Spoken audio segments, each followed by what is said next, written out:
Well, when we talk of a space, well, it's a set. We have to first define that as a set. But then, what we have in case when n is equal to 1 in R, the algebraic structure, the order structure, and we have not defined that, but the topological structure, whatever that is, we will extend that to Rn, to the higher dimensional space. Now, let's first define it as a set, Rn. Well, Rn, that's the set of all ordered n tuples of real numbers. But as a simple example, if you define something for general n, well, you usually do that if you wish to make it precise by induction. Well, so set R1 when n is 1, make it as R. So this is the basic step, the base step. Well, once you define it for n, for some particular value of n, you should define the object for n plus 1 in terms of what has been defined before. Define R n plus 1 as Rn cross R, the product of Rn and R. Well, so you have for 1, if this is 2, this is R1 cross R, but we know that, and if it's R3, then R2 cross R, and so on. Okay, so this is the inductive definition of the set Rn, but Rn, that will be the set, that will turn out the set of all ordered n tuples of real numbers. Now, we actually know what the algebraic operations on Rn we use. We know that from linear algebra, but for the sake of completeness, let's define them. Let X, which is an ordered n tuple of reals, Y, let me write that explicitly as well. Let these be 2 points in Rn and C in R. Define. We define the sum of these 2 vectors component-wise. You add the first components, you do that for each component. And then we define the scalar product of this real number with X. We do that in a component-wise fashion as well. But here, well, if n is equal to 1, since this will consist of just one component, which is x, this is just usual multiplication of c with x, so that's a particular extension of the usual multiplication in R to the n-dimensional case.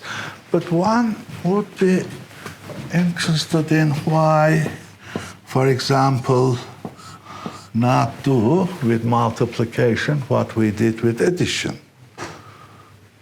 We could define this x1, y1 up to xn, yn. Have you ever met such a multiplication in n dimensions in linear algebra or elsewhere? That's doable. You can define it like this, but that turns out not to be useful. It does not shed light on anything. So we do not utilize this definition. Again, a definition which you're most probably familiar with, which actually describes the overall algebraic structure of Rn, but it's a much wider class than the n-dimensional Euclidean spaces. That is the definition of a real vector space. That's the main object of linear algebra, actually.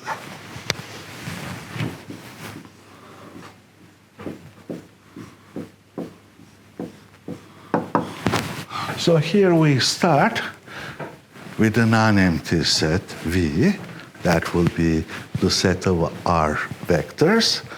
And we assume that that's endowed with two operations, which are generalizations of this addition and scalar multiplication.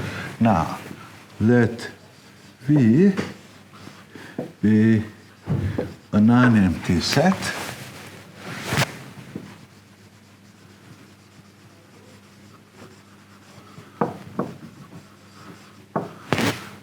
endowed with the following two operations.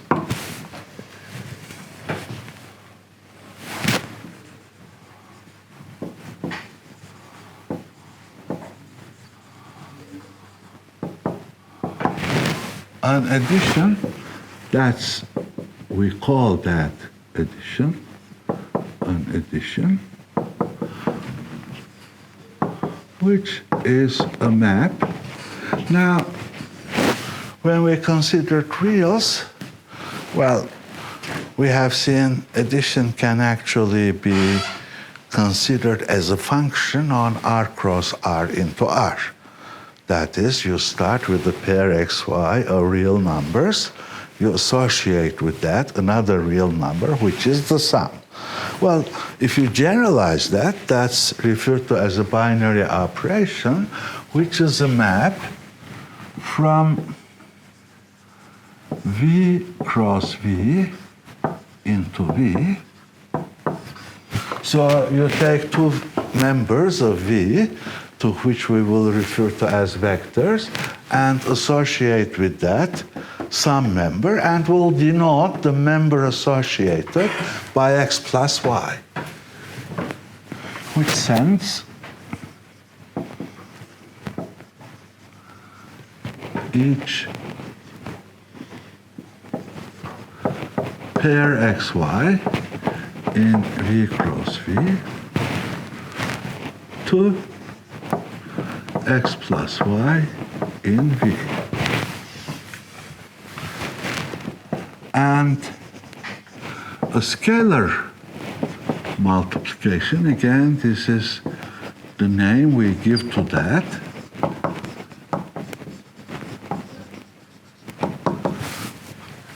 which is a map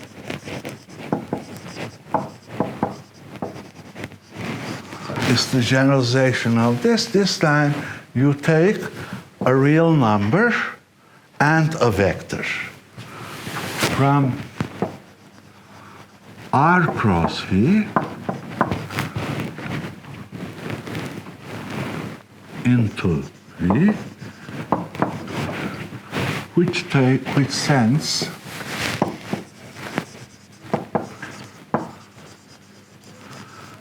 each pair Cx, this is in R cross V, C is a real number, X is a member of V, to Cx in V. So we have a set, and we have two functions, one from V cross V into V, and the other from R cross V into V. We refer to these as addition and scalar multiplication. Just these are the names we give to those functions. Now we say that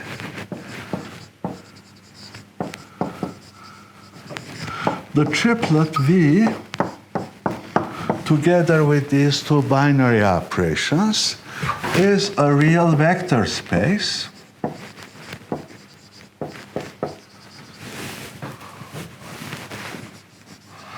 Well, sometimes it's also referred to real linear space.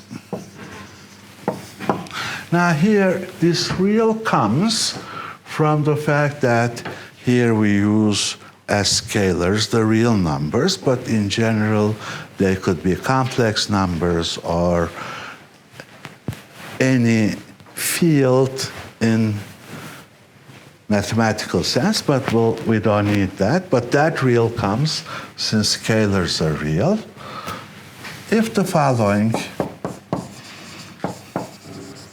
axioms are satisfied.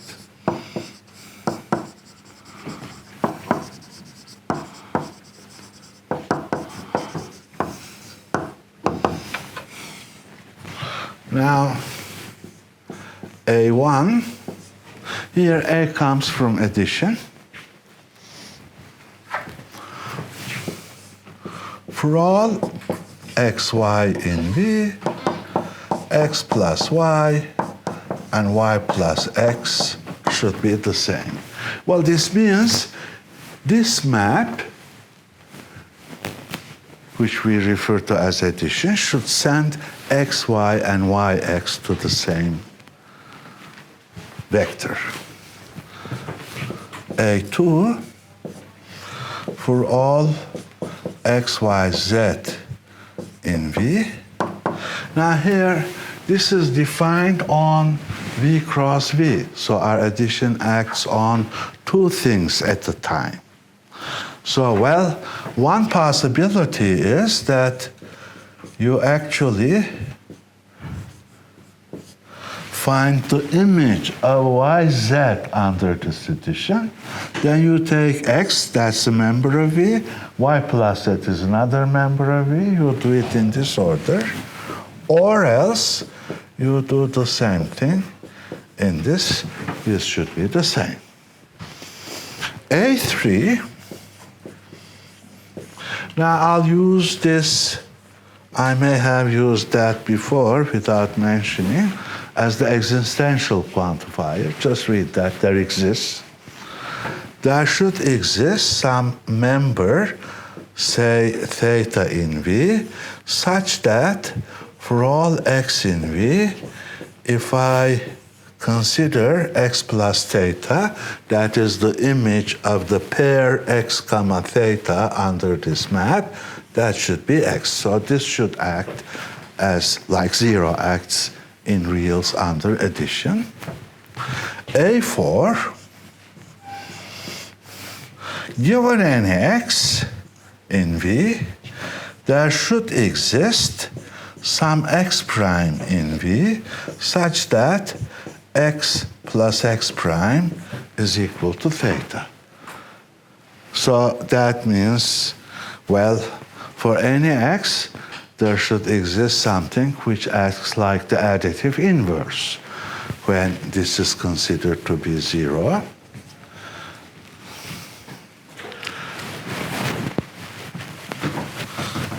Now, this much is about just addition. Now we have some axioms to be satisfied concerning scalar multiplication and the interconnection between scalar multiplication and this vector addition and the operations between real numbers, addition and multiplication. So SM1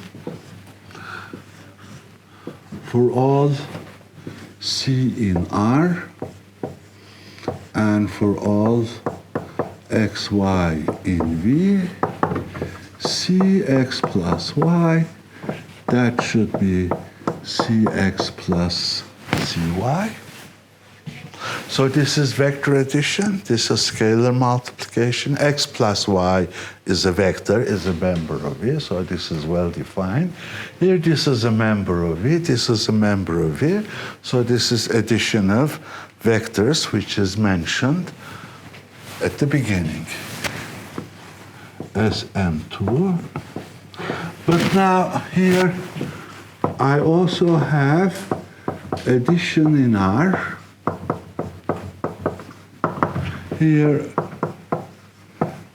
if I consider the C plus D is another real number, this is well defined. So this should be Cx plus Dx. Then Sm3. Now we also have multiplication between reals. So what I can do is I can form the scalar product. This will be vector dx, and then multiply that in a scalar fashion by c. But that will be c dx. Now here, this is scalar multiplication. Here, what you have in here is, this is multiplication of reals. Here, this is addition of reals, not addition of vectors, although we use the same symbol for all. And finally, for all x in V, we should have 1x equal to x. Now, next week on, or I may send that before that by email as well, you will get your first exercise set, and you will have there plenty of examples of real vector spaces, or you should check whether a given set together with the operations satisfies all these, and thus whether it's a real vector space or not.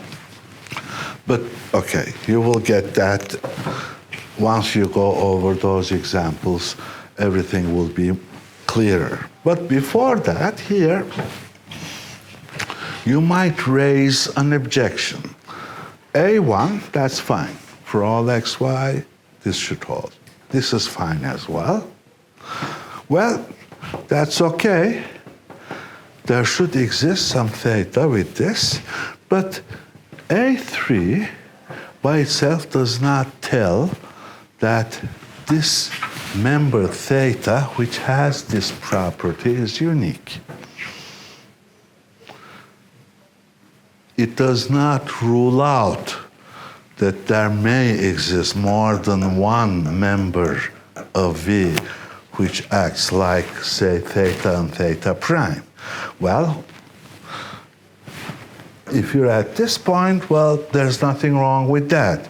But here, if you come to this point, it says for all x in V, there is some x prime in V such that this holds. If theta is not unique, then does that mean that it should do this for all thetas which satisfy this? But there is no such problem, as we will show now, because this theta, given that A1, this theta will be unique. Now let's first show that, so that there is no problem there. Assume A1 is satisfied.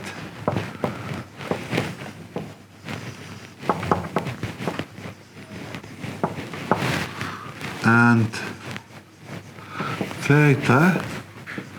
theta prime in V are such that for all x in V, x plus theta is equal to x, and x plus theta prime is equal to x. We just assume that A1 is satisfied, and then take two members, theta and theta prime in V, for both of which this condition is satisfied. Now we'll show that theta must be equal to theta prime in that case. And if that's the case, then theta will be unique. And what theta is mentioned in A4, there will be no ambiguity about it. Okay, so, well, I can take here theta prime, that's in V as well, theta prime plus theta, well, that will be equal to theta prime by this. But by A1, this is theta plus theta prime, and since theta is a member of V, this will be equal to theta. So theta prime and theta will be the same. Okay? Okay, so we have no problem in here. Now, although it does not lead to any ambiguity about the definition of condition A4, an actual question is, of course, whether x prime, whose existence is postulated here for each x, well, whether that's uniquely determined when x is given. Well, we'll show, okay, let's show that as well. That's also uniquely determined, but this time we'll assume A1, A2, A3. If the preceding hypotheses are satisfied,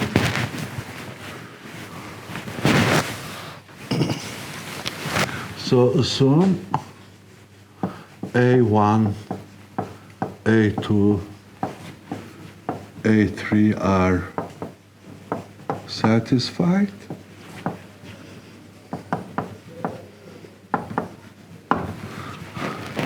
Take x in V. Assume that there are two, say, x prime and x double prime in V, such that both satisfy this.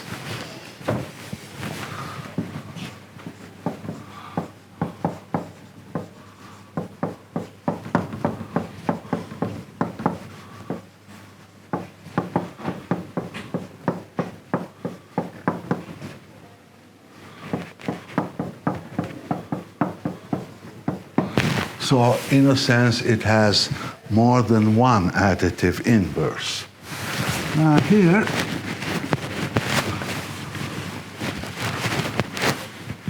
what we'll do is, now let us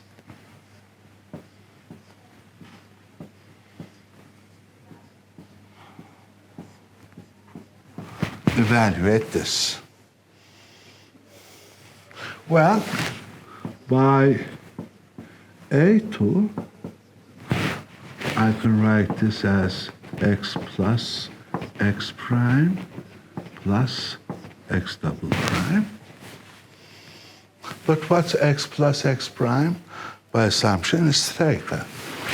So this will be theta plus x double prime. But by A1, this is x double prime plus theta. But by A3, this is x double prime. Okay? But what I can do now is I can exchange the roles of x prime and x double prime. Can I do that? I can do that because this is x plus x double prime plus x prime by A1. This is the same. Now I can proceed similarly. X plus x double prime plus x prime. But x plus x double prime, well, that's theta. This is equal to theta plus x prime. But that's equal to x prime plus theta by A1. and that's equal to x prime by a3. So x prime and x double prime are the same. So although it's not explicitly given in here, it follows from the conjunction of these four axioms that this x prime for each given x is uniquely determined. Now, we'll write thus minus x for x prime. Since it's uniquely determined, just depends upon x, that will lead to no ambiguity.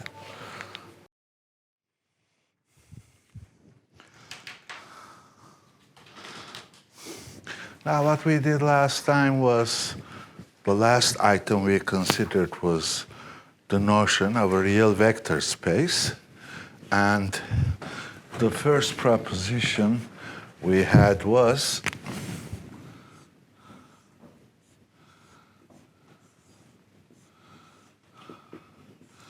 that Rn endowed with vector addition and scalar multiplication, that's a real vector space.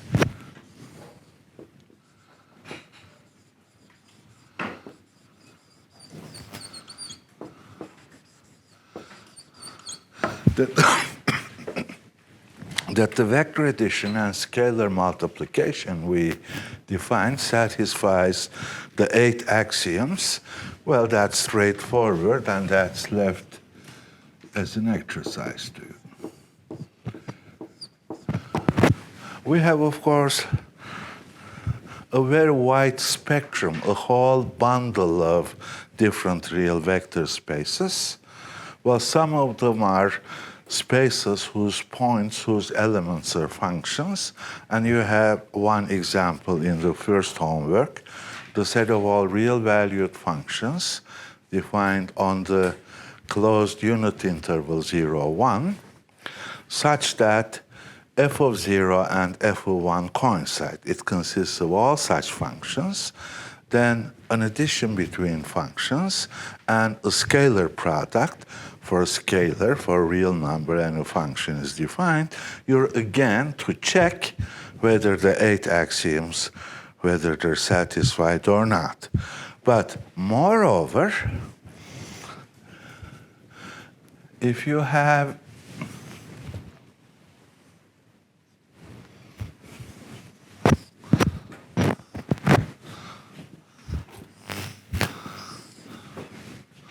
a real vector space, here R is a real vector space. Here R2, that's a real vector space. Here R3, that's a real vector space. There are subsets of these real vector spaces, which themselves are real vector spaces.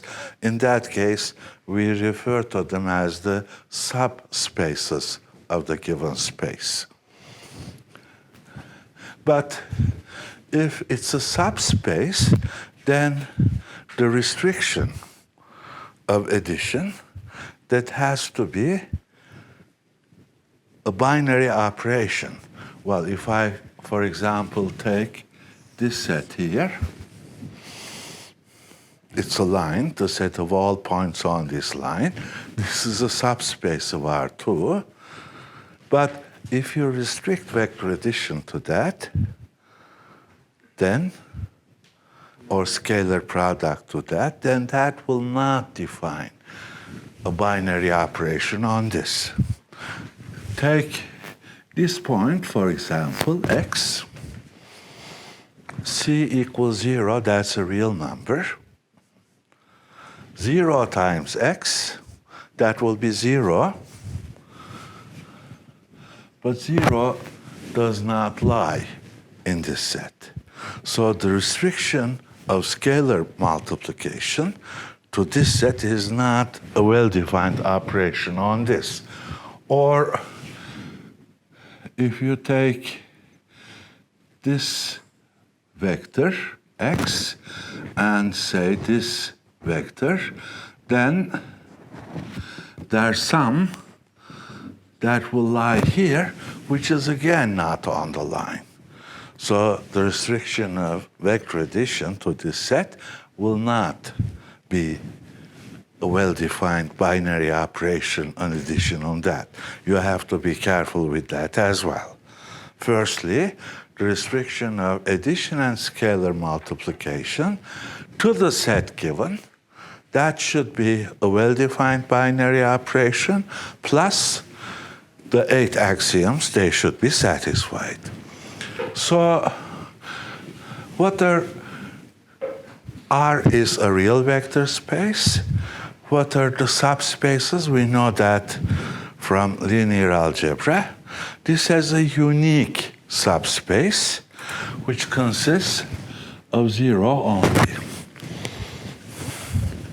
Singleton 0, that's trivially a subspace. 0 plus 0 is 0, C times 0 is 0, so it's closed and it satisfies all the 8 axioms. The whole space and singleton 0 are the only subspaces here. When you come here, what is the entirety of all subspaces of R2? You know that from linear algebra. Well, again, singleton 0,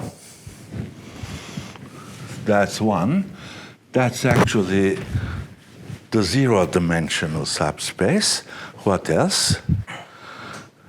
Well, a line that need not be a subspace as we have seen. But if you add one more restriction to a line, if it passes through the origin, that is, if it contains the 0 vector, any line passing through the origin, that will be a subspace. And in fact, these are all one-dimensional subspaces. So we know the entirety of all subspaces.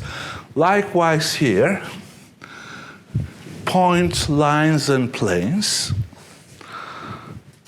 which pass through the origin. But a point passing through the origin means that it's the origin itself, or lines passing through the origin, or planes passing through the origin, and R3 itself. These are all subspaces of R3, and they comprise the whole collection of all subspaces, okay? So that tells us, I will not give the definition of a subspace, we'll need that later on, but okay, let me also give the definition of it. Because you have certain problems in the exercise set which deal with subspaces. The definition is there as well, but let's put it here as well. Let V plus dot be a real vector space and W a subset of V. We refer to W. Now I will, although these are the restrictions of these operations to W, I'll use the same notation as a subspace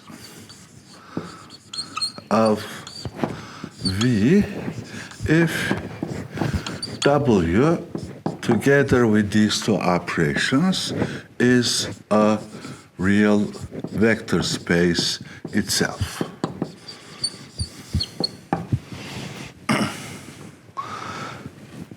Now here, if you have a line which is not a subspace of R2, that is, which does not contain the 0 vector, yet there is a unique real line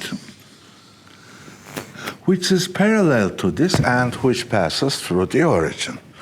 Well, in fact, you can easily see this line can be written as this set plus one member. In fact, if you take any member on here, M, and if this is W, if you write m singleton m plus w, which is the collection of all points m plus x, x in w, you will get this set. So we can express, if we know that this is a real vector space and its structure, all points and lines via this. Likewise in here, you can express all points, all lines, all planes as real vector spaces of the corresponding dimension, just translated, shifted by one member, by a single member. So this real vector space structure on Rn that has some bite on the geometric structure of Rn. Now we refer to this as a Euclidean space, and we said, well, it has to do something with geometry, because Euclid is famous for geometry. If we refer to this Euclidean, to this space, it has to have a geometric structure. But lines, planes, points, well, they're just a small portion of the geometric structure of Rn, of a Euclidean space. Well, what has to be added to that, that will come in today. But let's delay that for some moment in order to extend the order structure of R to Rn. Okay? Now, the question is, on R larger than or equal to is a relation.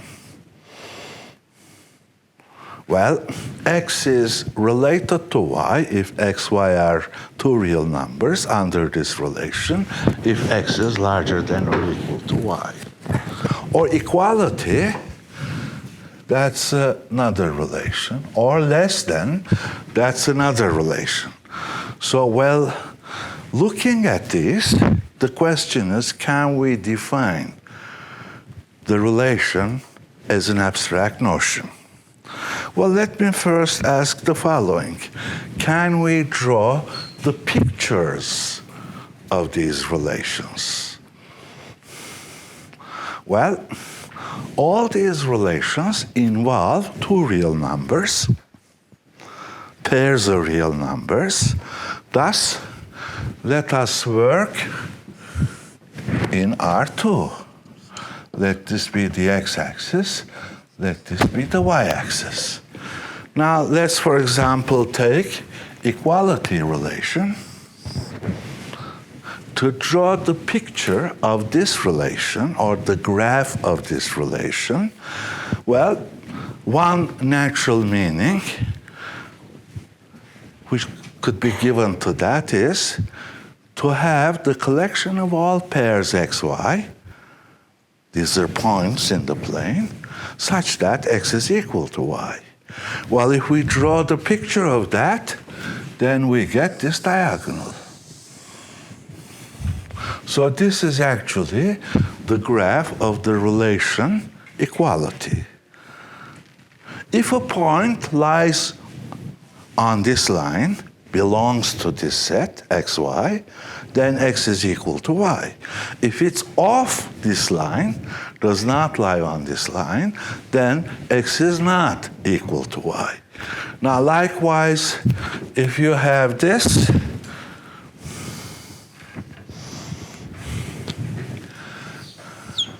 well, to draw the picture or to draw the graph of this, that would mean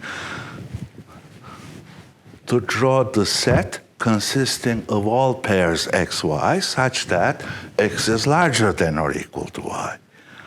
But that's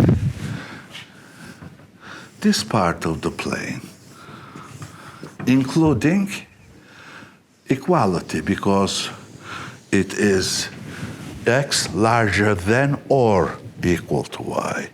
Or if you draw this, then x should be less than y.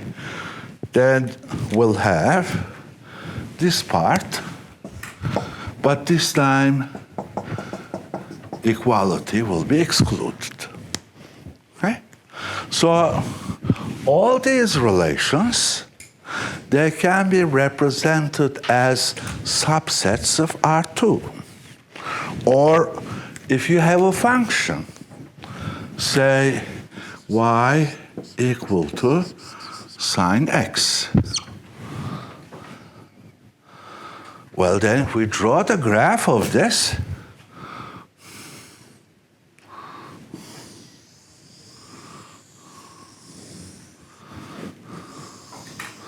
that's again a subset of the plane, the set of all points on the graph. Well, when does xy lie on this line, on this graph, or when does xy belong to this subset of R2? Well, if y is equal to sine x. And if you're outside that, if you take any point outside that, then that would mean this has two coordinates, x and y. Y is not equal to sine x. We can now generalize this, and we can take any subset of R2 to represent a relation. How will this represent a relation? Well, if xy belongs to this set, well, we will say x is related to y under this relation. If it does not belong to this set, then we will say x is not related to y.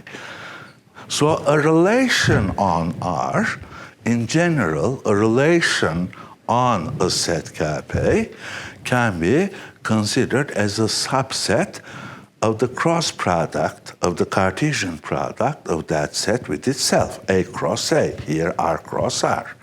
In fact, we don't need to have the same set. We can consider a relation from a set cap A to a set cap B, and this observation gives us the clue how to define that. Well, a relation from cap A to cap B, that will be defined simply as a subset of A cross B. Okay? Now, let's first do that.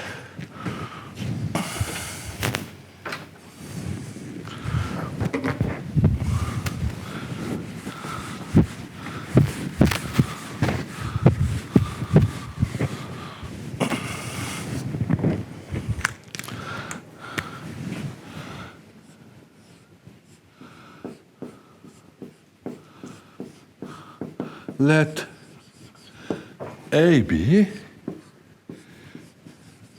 be non-empty sets.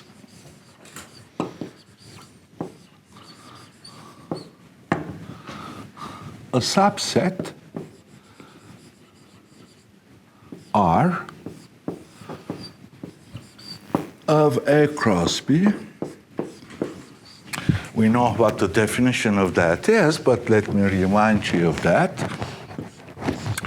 This is the set of all ordered pairs AB such that A is in cap A and B is in cap B is called a relation from A to B. Now let R be a relation from A to B.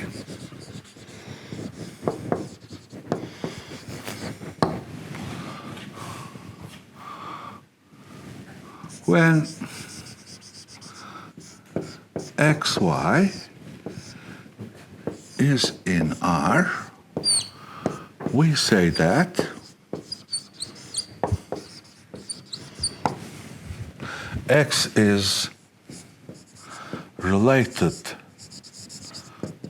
to y under R, and also right for this xry. If xy is not in R, then x is not related to y under R.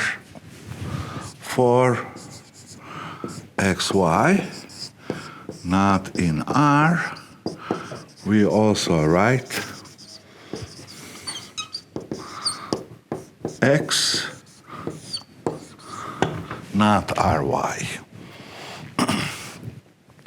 Now this is just for two sets, but most of the relations that we deal with will be relations from one set cap A to the same set cap A. Well, in that case, we will refer to a relation from A to A as a relation on A.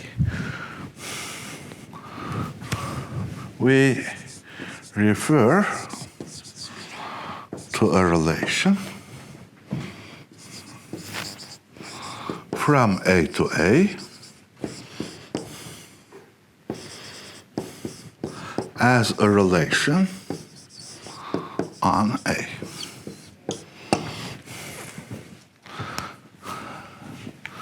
Now, since we have the notion of a relation in a generalized context, now we can define certain properties, attributes pertaining to relations.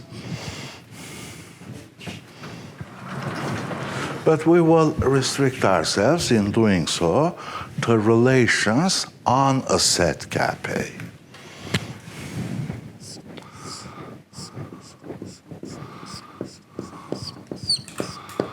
Now let A, here A and B are non-empty sets, but this R could very well be the empty set. Well, then for any xy, x in A, y in B, x will not be related to y, okay? So that's possible. Let A be a non-empty set and R a relation on A. We say that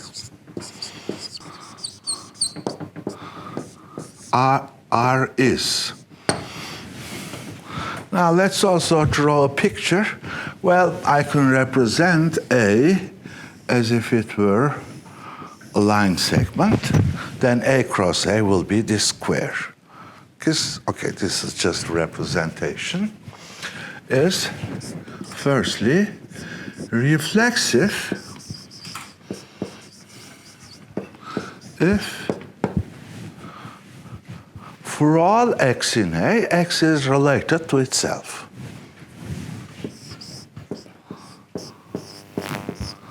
So this is just a shorthand notation for the quantifier all. X is related to x. Now, if this is A cross A,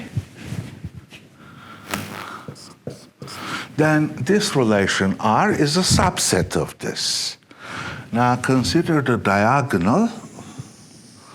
Well, if R as a subset of this contains this diagonal, then R is reflexive. If it does not contain it, if it's this, for example, then some portion of that is left out. That is, for x's corresponding to this part, this is not the case, then it's not reflexive. Now, we will write here a minimal amount of attributes which pertain to order structure, but you will have a whole such collection in microeconomics, because there you have preference relations and you're interested in irreflexive, for example. I will not write that, means that no x is related to itself. It's the other extreme. That is, this relation R should have an empty intersection, in that case, with the diagonal. The second is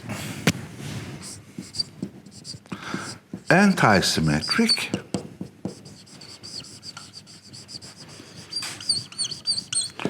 if for all xy in A, if x is related to y and y is related to x, if they both hold, then that should imply x is equal to y.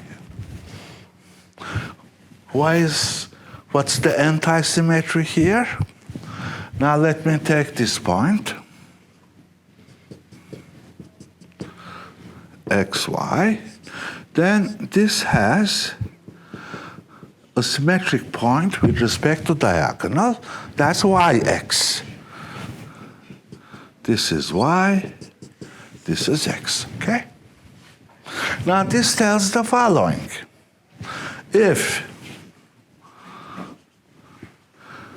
xy belongs to the relation, and x is different than y, this is not on the diagonal. If this belongs to the relation, then this cannot. Because if they both belong, this says x should be equal to y.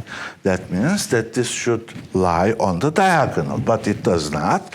So if this belongs, then, so at most, if you take any two such symmetric points with respect to the diagonal, if they do not coincide, if they do not both lie on the diagonal, then at most one of them can belong to the relation. That's why anti-symmetry. Thirdly, this is called transitive if for all x, y, z in A, if x is related to y and y is related to z, then the conjunction of them, that should imply x is related to z. Now, take xy as this and take z this. Now, this tells what? This tells xy, this is in R, yz,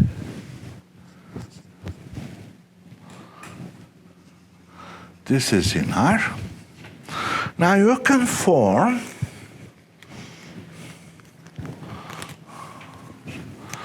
this rectangle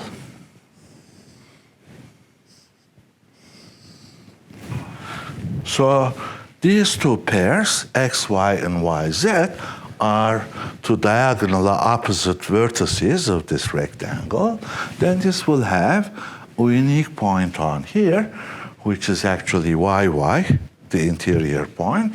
Well, if you draw any such rectangle such that one vertex lies on the diagonal, if the two diagonally opposite vertices, excluding this, they're not this, if they both belong to the relation, then this vertex, that has to belong to the relation as well.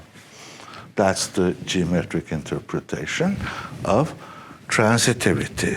Finally, we'll say that this relation is complete if for all xy in A, either x is related to y or y is related to x. Well, this in particular means that if a relation is complete, then it has to be reflexive, because this does not say x should be different than y. If you take x and y the same, this means x is related to x or x is related to x. So x must be related to x for each x. Thus it's reflexive. But for points off diagonal, if you take two points which are symmetric with respect to the diagonal, at least one of them should belong. Both might belong to the relation as well. For example, if you consider the relation consisting, which is equal to A cross X, everything is related to everything else, then what do you have? Is it reflexive? Yes. Is it anti-symmetric? No. If it's not a singleton, then there will be points which lie off diagonal and are symmetric with respect to the diagonal. They both will belong without being equal to each other, but it's transitive and complete in a simple way. Okay. So, using these properties, we introduce certain order relations. That's what we're interested in here. We wish to extend the order structure of R to the higher dimensional case. Now,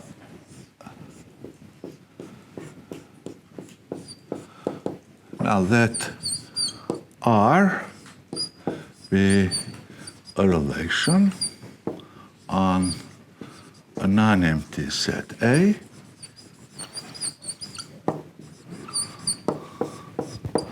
we say that R is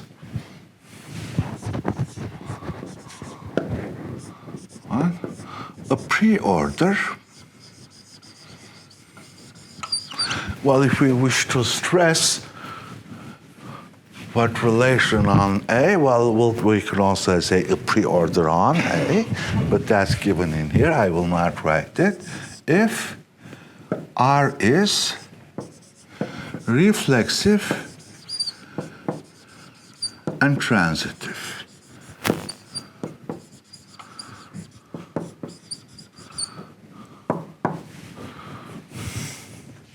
We will say that R is a partial order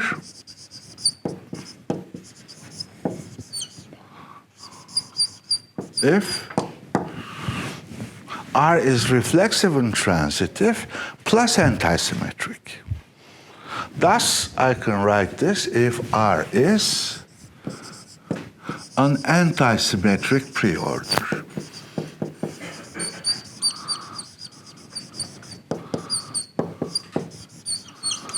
Or equivalently, as I said, it's reflexive, antisymmetric, and transitive.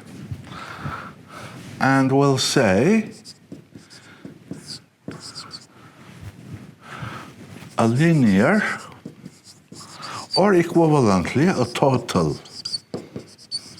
order if, in addition being a partial order, it's complete as well. If R is a complete partial order. This, of course, sounds strange in everyday English. Well, it's both partial and complete, but completeness in mathematics, well, that's considered as being a special subcase, a special instance of being partial. Okay? Or else, if you wish to express that in terms of these four properties, if it satisfies all the four properties. Okay? Now let's go back to what we wish to do. We wish to extend the order structure of R to Rn. So let us define certain relations which will do that, which will be used in doing that extension, and, well, check what kind of order structures we thereby obtain. So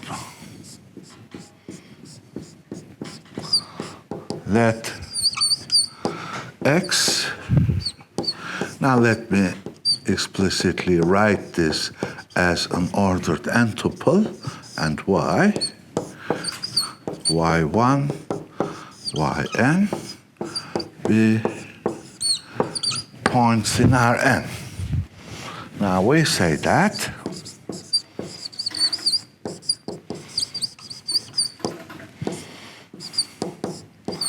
x is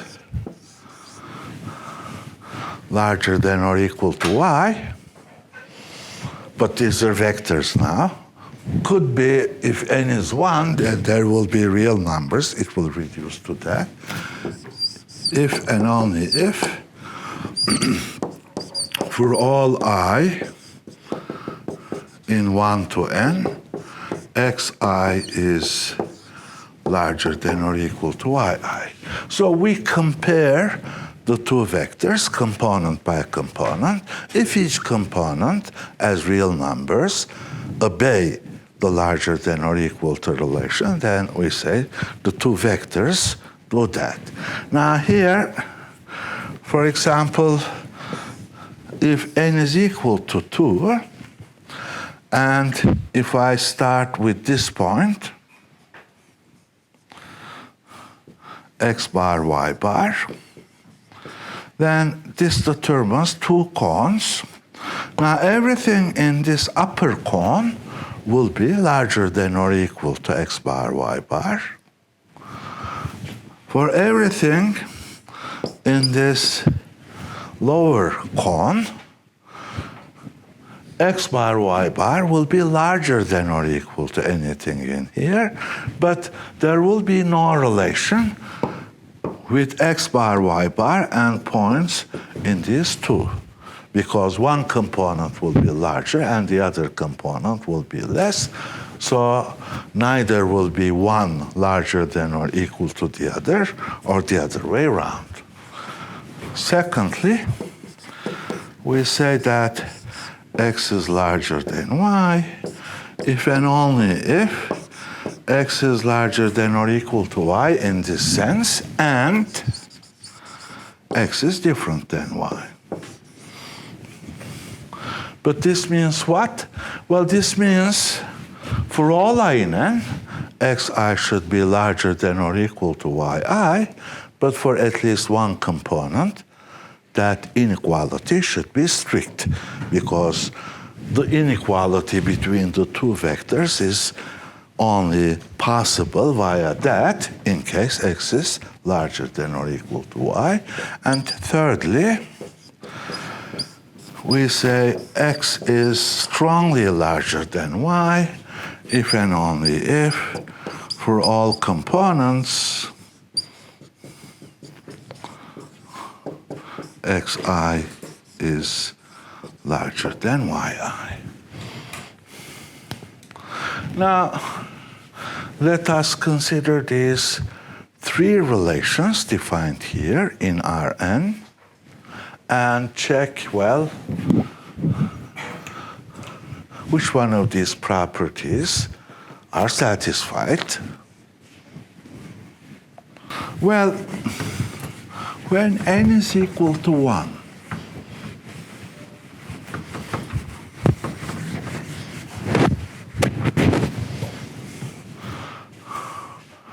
what about this relation?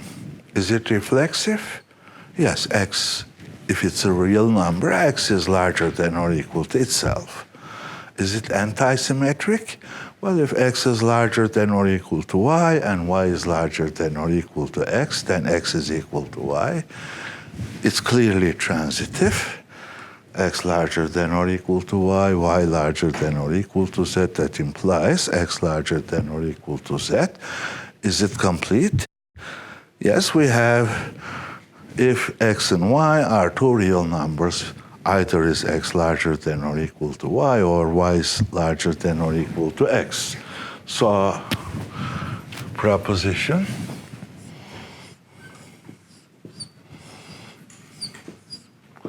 when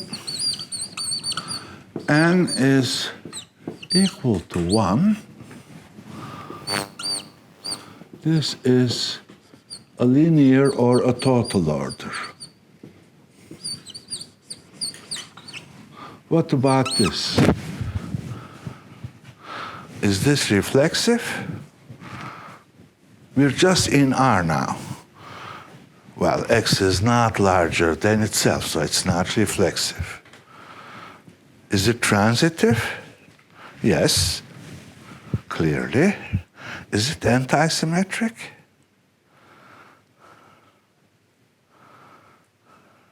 It is antisymmetric in a vacuous sense. Now, what does antisymmetry tell us in that case? If x, y are real numbers, x larger than y and y larger than x, that should imply x is equal to y. Now, refer to this statement as P and to this statement as Q. What can you tell about P? P is never satisfied. But P implies Q turns out to be vacuously true. It gives no information to us. But this is false all the time for any xy. Well, thus, this implication is true. So it is antisymmetric. Is it complete? No, it's not reflexive. If x and y are the same, well, then neither is x larger than y, nor is y larger than x. So this is antisymmetric and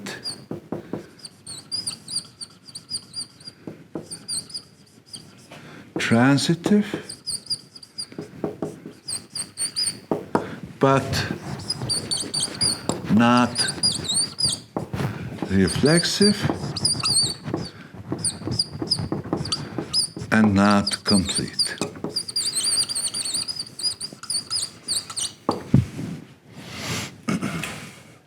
Now, for n equal to 1, these are the same. Because strongly, well, for all components, there's just one component, so they're the same. Now, assume that n is larger than 1. What can we tell about this? Now, it will be reflexive. It will be antisymmetric, x larger than or equal to y, y larger than or equal to x. Then we'll have these component-wise, so all the components will be in the two vectors the same, so it's antisymmetric, it's transitive. But as we have seen on this picture, it will not be complete. If I take, for example, one point here and 1 point here, then neither will this be larger than or equal to this, nor the other way around. 0, 1, and 1, 0. Neither is 0, 1 larger than or equal to 1, 0, or the other way around. So this is a partial order.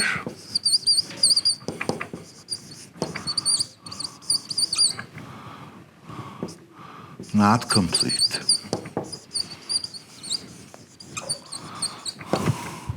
What about this? Now it will be exactly like this. This will not be reflexive. It will not be complete. This, in fact, includes this. So if this is not complete, this cannot be complete. These are subsets of Rn cross Rn. And, well, not reflexive, not complete, but antisymmetric and transitive. So this carries over here. For the strict inequality, n equals 1 and n equals larger than 1 case, they're the same, but likewise this as well. We have exactly the same. Not reflexive, not complete, but both antisymmetric and transitive. So, well, we have gone through the proof, but if you wish to write it, that's left to you. So much about the extension of the order structure. Okay. Now we said points, lines, planes, they belong to geometry, fine, but you cannot do much in geometry with points, lines, planes. That's very restrictive.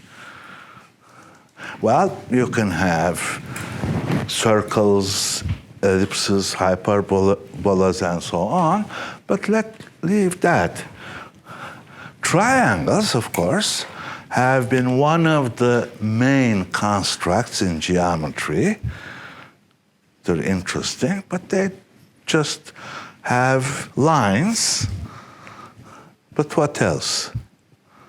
What aspect makes triangles so interesting in geometry? You have edges, which are line segments, but what else do you have? Angles. Well, without angles, there is no interesting geometry. But how? Well, so if you have a Euclidean space, then what naturally follows from that is that space should have some structure which introduces the notion of an angle. Now, in high school, if you have two vectors, what kind of operation between those vectors introduces the notion of angles? How is the inner product of two vectors defined in high school? If you take two vectors in the plane,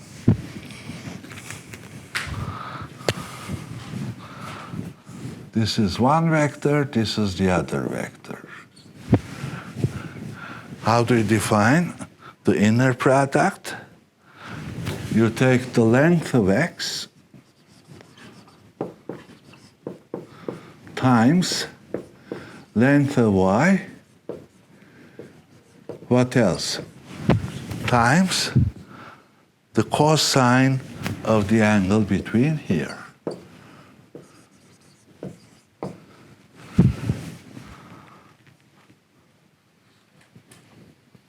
Are inner products of vectors still considered in high school? I may be mistaken in that. But if it were to be introduced in high school, if some vector geometry is introduced in high school, then this is the way. Okay, but if x and y are in R2, you then show that this inner product, x dot y, is nothing but x1, y1 plus x2, y2. So this is, well, and the length of x is square root of x1 squared plus x2 squared times square root of y1 squared plus y2 squared times cosine theta. Now you notice if x and y are given, it's just a real number. You know these lengths, they're just real numbers. Then you can define the angle theta as the arc cosine of this quantity divided by the product of these if x and y are both non-zero vectors, if the length is not zero. So this is the way. So we will now define the inner product in Rn, and that is actually the crucial point, the crucial step in introducing the geometric structure of Rn, but we'll do that next time.